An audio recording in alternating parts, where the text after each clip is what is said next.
Good morning students.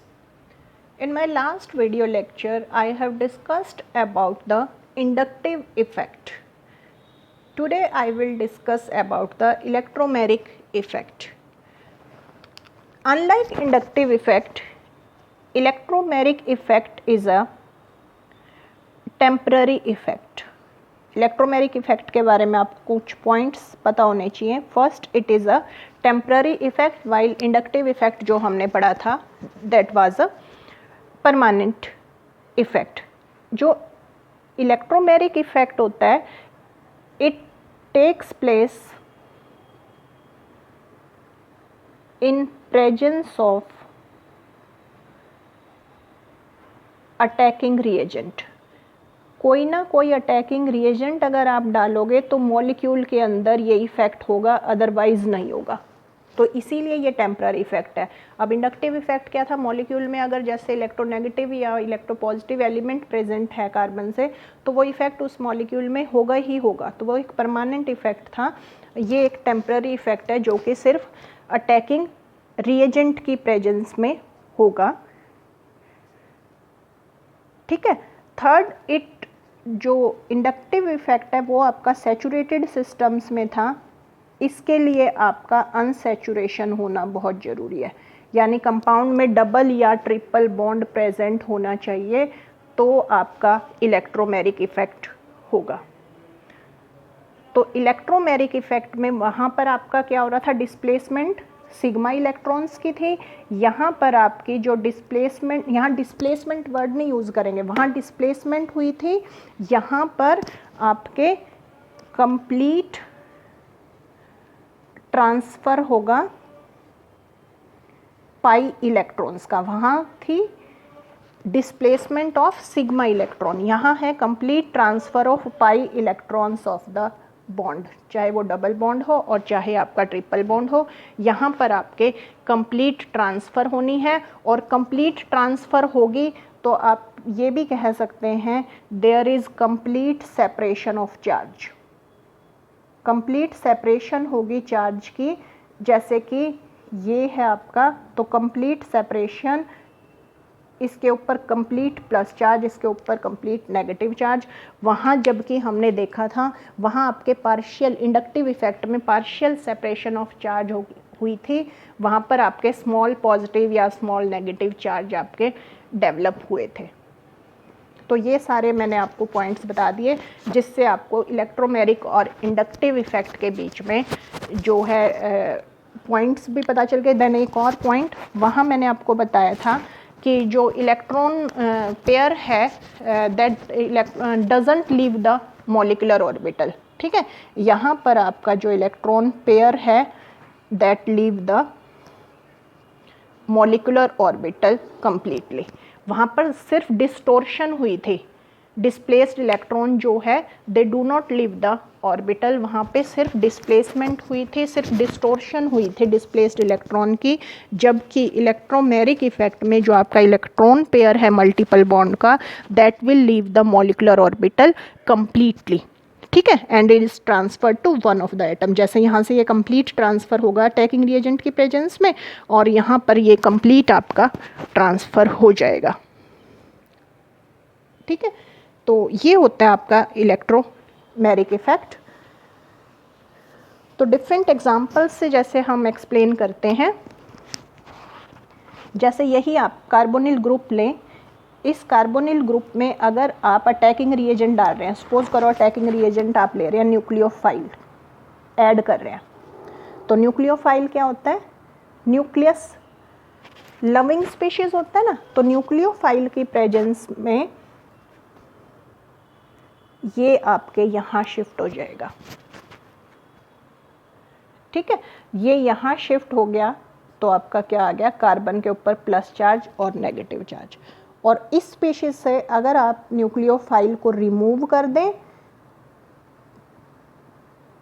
तो again this structure will appear. तो आपका इस फॉर्म में प्रेजेंट होगा. तो इसी वजह से हम इलेक्ट्रोमेरिक इफेक्ट को क्या कहते हैं, टेम्पररी इफेक्ट कहते हैं, जो कि सिर्फ अटैकिंग रिएजेंट की प्रेजेंस में होगा अगर अटैकिंग रिएजेंट आपने हटा लिया तो आपका ये इफेक्ट नहीं होगा। क्लियर है? तो यानी कि complete transfer of electrons of multiple bond to one of the bonded atom in presence of attacking reagent. This is called electromeric effect, or simply you can say E effect. Clear है यहाँ तक? तो ये inductive effect की तरह है, ये भी आपके दो टाइप का होता है, plus E effect and minus E effect. Plus E effect क्या होता है? प्लस ई इफेक्ट क्या होता है कि if the pi electrons are shifted towards the site या atom where attacking reagent, A R लिख रही हूँ मैं अटैकिंग रिएजेंट को, गेट अटैच्ड।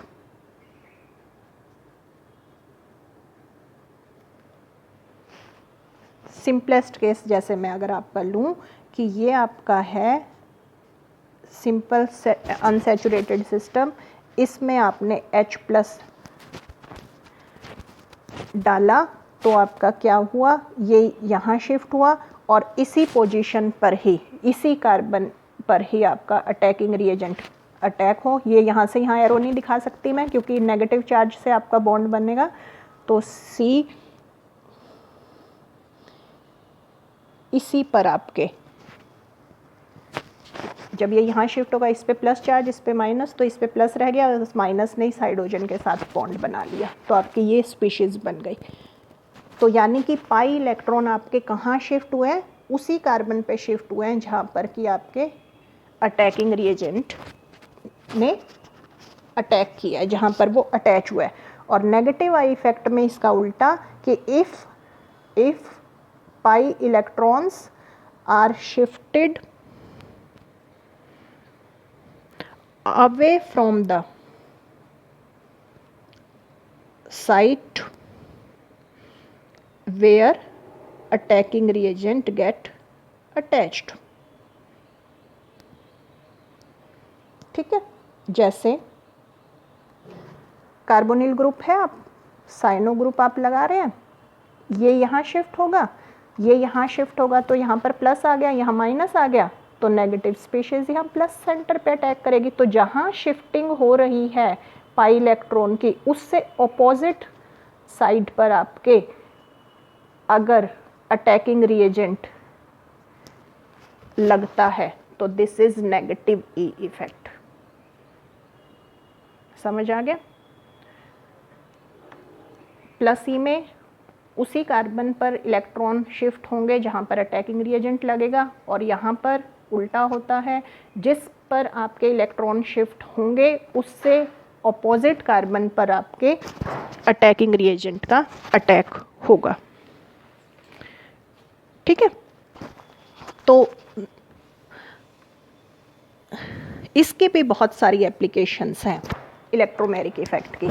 आप इलेक्ट्रोमेरिक इफेक्ट का कंसेप्ट यूज़ करके अपना फाइनल प्रोडक्ट बता सकते हैं किसी भी केस में क्या बनेगा।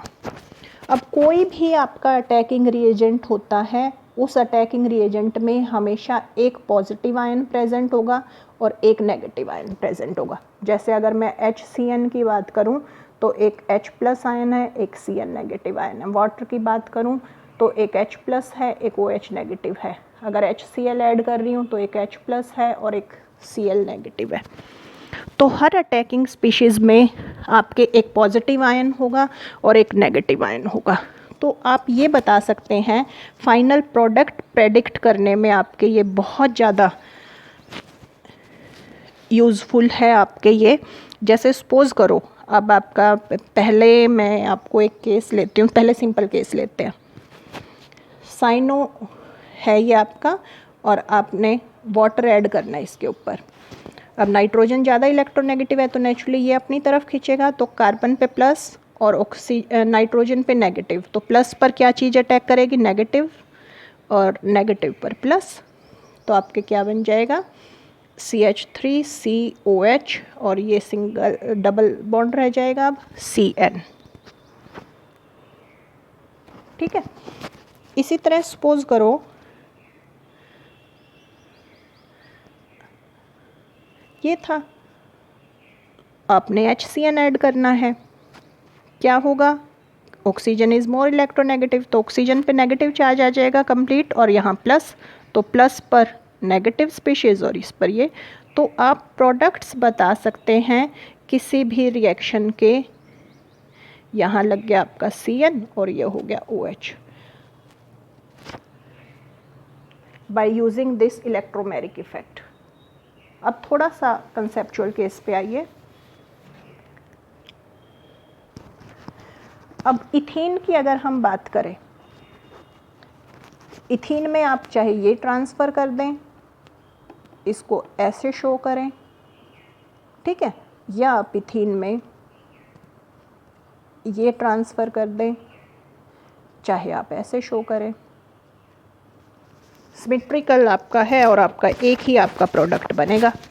बट अगर आपने ये अनसिमेट्रिकल कर दिया, सपोज करो आपका केस है ये, प्रोपीन आपने ले दिया, अब प्रोपीन पर आप कोई भी अटैकिंग रिएजेंट डाल रहे हैं, सपोज करो आप HCl डाल रहे हैं, अब प्रोपीन में ऐसा नहीं होगा, अब आप यहाँ प्लस चार्ज करें या यहाँ प्लस करें, यहाँ माइनस करें, यहाँ माइनस करें, तो that will depend upon the group present to this pi system. Pi system के साथ आपका कौन सा ग्रुप प्रेजेंट है। अब आपको पता होगा ये जो ग्रुप है this is electron donating group, तो ये ग्रुप इस पर इलेक्ट्रॉन डोनेट करेगा, तो इलेक्ट्रॉन डोनेट करेगा तो ये वाला आपका यहाँ शिफ्ट होगा। ठीक है, तो यहाँ पर आपके प्लस चार्ज और यहाँ पर ये यहाँ शिफ्ट होगा और आपके क्या बनेगा CH3 CH Cl और CH3।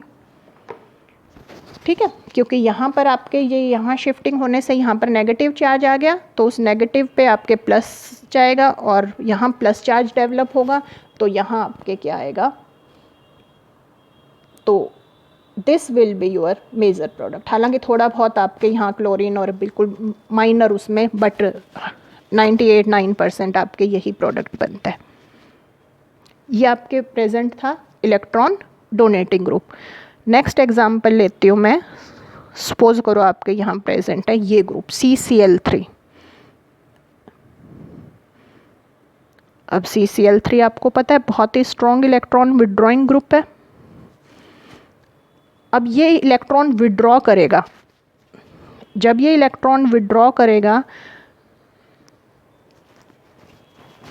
तो आपकी मूवमेंट ऐसे होगी, यहाँ पर आपके आ गया प्लस चार्ज और यहाँ पर आ गया आपके माइनस चार्ज। अगर अब आप H+Cl ऐड कर रहे हो तो यहाँ पर प्लस आया, तो यहाँ आपके माइनस अटैक होगा और यहाँ पर आपके प्लस अटैच होगा, तो आपका बन गया Cl CCl Cl CH, यहाँ पर आया है हाइड्रोजन और यहाँ पर आपके आया है क्लोरीन। तो this is your major product. तो ये आपका इलेक्ट्रोमेरिक इफ़ेक्ट का मेन एप्लीकेशन है कि आप अटैकिंग रिएजेंट में जो प्लस स्पीशीज़ है और माइनस स्पीशीज़ है उसको आप बता सकते हैं कि प्लस आपके जाके किस कार्बन एटम पर अटैच होगा, माइनस जाके किस कार्बन एटम पे अटैच होगा।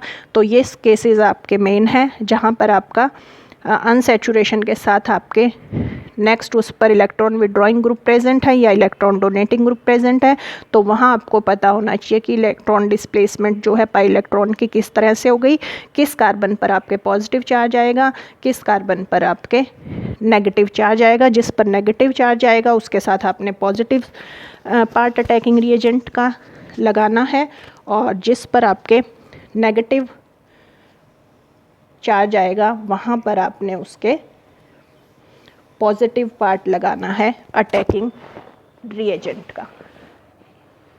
ठीक है, तो ये आपका जो है मॉलिक्यूल की जो रिएक्टिविटी है आपने बताई कि डिफरेंट अटैकिंग रिएजेंट्स आप जब मॉलिक्यूल के अंदर डाल रहे हैं तो आपके कहाँ पर जाकर वो अटैकिंग रिएजेंट अटैक करेगा। तो ये इलेक्ट्रोमेरिक इफ़ेक्ट था। डिफरेंस मैंने आपको क्लियर पहले ही कर दिया इंडक्टिव इफेक्ट और इलेक्ट्रोमेरिक इफेक्ट में ब्रीफिंग करा देती हूँ। इंडक्टिव परमानेंट था, इलेक्ट्रोमेरिक टेम्पररी इफेक्ट था। इंडक्टिव में जो है पार्शियल सेपरेशन होती है चार्ज की, इलेक्ट्रोमेरिक में कंप्लीट सेपरेशन हो जाती है। इंडक्टिव इफेक्ट जो है उसमें कोई अटैकिंग रिएजेंट की आपको ज़रूरत नहीं होती, वहाँ इलेक्ट्रोमेरिक में आपको अटैकिंग रिएजेंट चाहिए। और इंडक्टिव इफेक्ट में जो डिस्प्लेस्ड इलेक्ट्रॉन है they do not leave the molecular orbital, just distortion occurs. But electromeric effect में आपका क्या होता है, जो इलेक्ट्रॉन पेयर है मल्टीपल बॉन्ड का वो कम्प्लीटली डिस्प्लेस हो जाता है और आपका कम्प्लीटली लीव कर देता है, यू कैन से डिस्प्लेस नहीं, और कम्प्लीटली ट्रांसफ़र हो जाएगा, जिसकी वजह से कंप्लीट सेपरेशन होती है चार्ज की। और लास्ट मैंने आपको बताया था कि जो इंडक्टिव इफ़ेक्ट है वो आपके सिग्मा बॉन्ड्स की डिस्प्लेसमेंट होती है, और इलेक्ट्रोमेरिक जो आपके इफ़ेक्ट है उसके अंदर आपके पाई बॉन्ड की डिस्प्लेसमेंट होती है। तो आई थिंक अब आपको इंडक्टिव इफ़ेक्ट्स के और इलेक्ट्रोमेरिक इफ़ेक्ट्स के सारे कंसेप्ट्स आपके क्लियर होंगे। नेक्स्ट वीडियो लेक्चर में मैं आपको रेजोनेंस इफ़ेक्ट के बारे में एक्सप्लेन करूँगी। Thank you.